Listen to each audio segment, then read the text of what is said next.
Welcome back to my channel. I'm Racha Bia. Today, we're diving into a topic that affects us all, which is aging. You're getting old, John.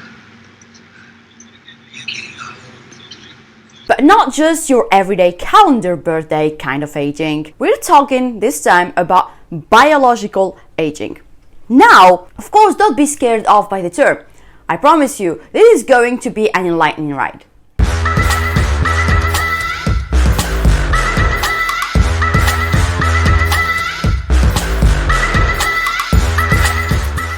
Have you ever wondered why some people seem to age faster than others?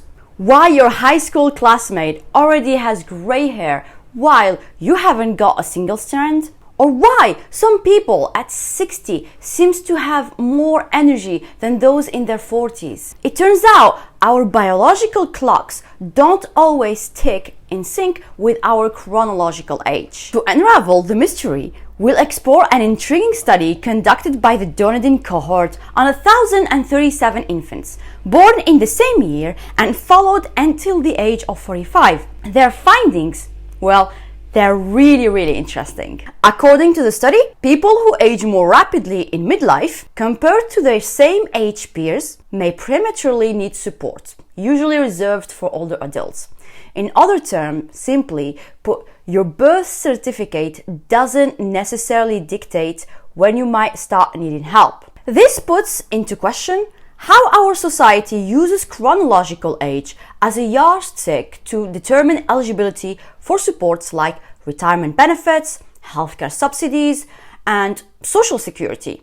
I mean, isn't it bizarre that the one factor we use to determine these essential supports, which is chronological age, is the most imperfect basis for aging policy? Now you might be asking, what's the alternative? Well, the answer could lie in understanding exactly the phenomenon of biological aging. And that's exactly what we're gonna dive into next. So, why we should care about biological aging? The short answer is, it has implication for everything from our health and functional abilities to how we perceive ourselves and how others see us. The Duradine Study highlighted some key findings. Firstly, that there is a wide variation in the pace of aging, even among people of the same chronological age. Secondly, people who had a faster pace of aging in middle life exhibited signs of advanced brain aging, experienced more cognitive difficulties, had diminished sensory motor functions, and had more negative perceptions of aging. What makes this study remarkable is its unique design. All members were born in the same year and were followed with an extremely low attrition rate. They collected biological measurements from age 26 to age 45, which allowed for an accurate estimate of biological aging. Which is weird. I just always ask myself, how did they do that? Now, you might be wondering, how do we stay biologically young? Are we simply at the mercy of our genetic programming? The answer is both exciting and empowering. Our habits significantly influence our biological age. Epigenetics is the science of how our behaviors and environments can cause changing that affect the way our genes work. And like our genetic code, which we can change, there's nothing we can do about it, epigenetics change are reversible and can influence our biological age. And this is why we talk about habits, or what we do, or the things we can control. So what are the habits, or some of these habits that can influence your epigenetics?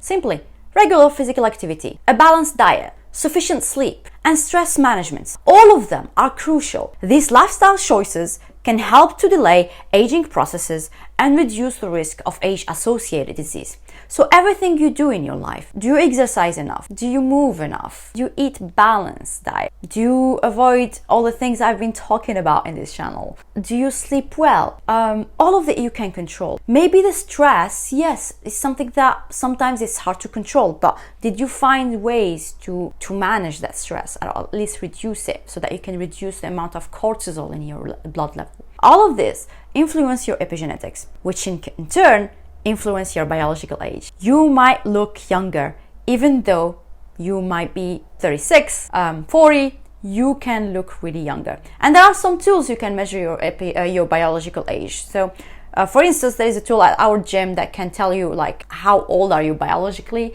and compared to your chronological age. Physical activity, for instance, doesn't just keep you fit. Research has shown that it also improves brain health, boosts your immunity, and can extend your lifespan. So how many times a week are you working out? Do you lift weights? Do you just do a body weight workout? Do you just work out at home? Do you just do some walk or hiking? All of that matters. All of that counts to physical activity. Then there is the nutrition.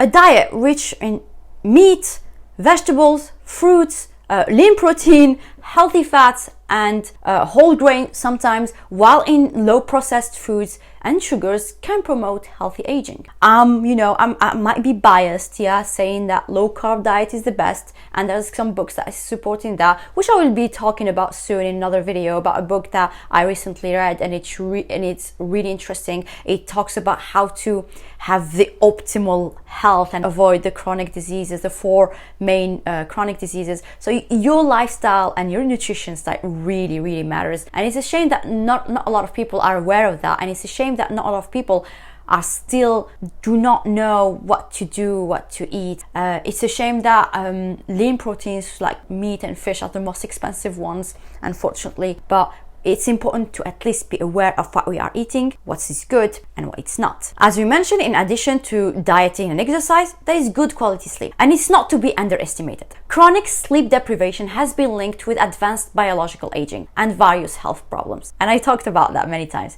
now 3 videos. And finally, stress management. Chronic stress can speed up the pace of aging, unfortunately. To help with that, practices like mindfulness, meditation, yoga, and even simple breathing techniques or exercise can be effective tools to combat stress. Do not hesitate to practice them from time to time, especially if you're in time in your life that you have a lot of stress happening, you have a lot of things going on. So try those exercise, try yoga, maybe sometimes in the mornings, praying. All of this can help reduce your stress, or at least helps you manage it better. What's more exciting, to illustrate what I've been saying, there is some exciting research suggesting that certain habits might not just slow aging, but potentially reverse it. For example, there's a new study published in February 9th in Nature Aging. It's very significant because it demonstrates that calorie restrictions may also slow aging in humans. I really like that study. It's not recent. Well, it's been published in 2021, but it's really worth mentioning. You can find the study linked in the description. All of that means while we can't stop the clock, chronological age keep going, we might have more control over our biological age than we ever thought possible. Making these habits a part of our daily routine could help us maintain our health and vitality well into our later years. So think about it. However, though, as with any scientific endeavor, the study did have some limitations. The cohort was all from New Zealand. It currently lacked follow-up past of the age of 45, and the pace of aging was based on 19 biomarkers over 20 years, which may not be feasible for all studies. Yet, these findings pose interesting questions and implications for future research and policy.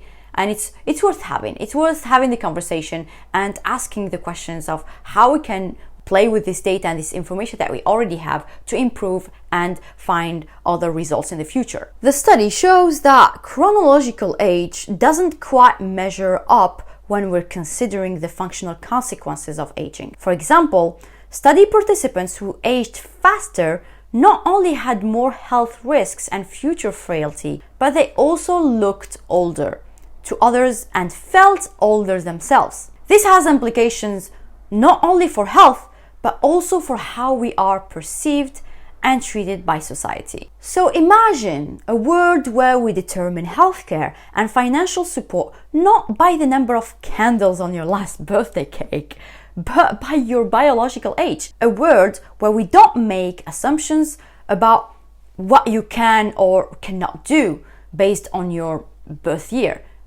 on your pace of aging. The Duradine Study opens up a world of possibilities for such future, which is really interesting. Our understanding of aging, fueled by groundbreaking research like the Duradine Study, is really evolving. Biological aging might not only help test emerging anti-aging biotechnology, but it also could guide treatment access and provide more just distribution of resources.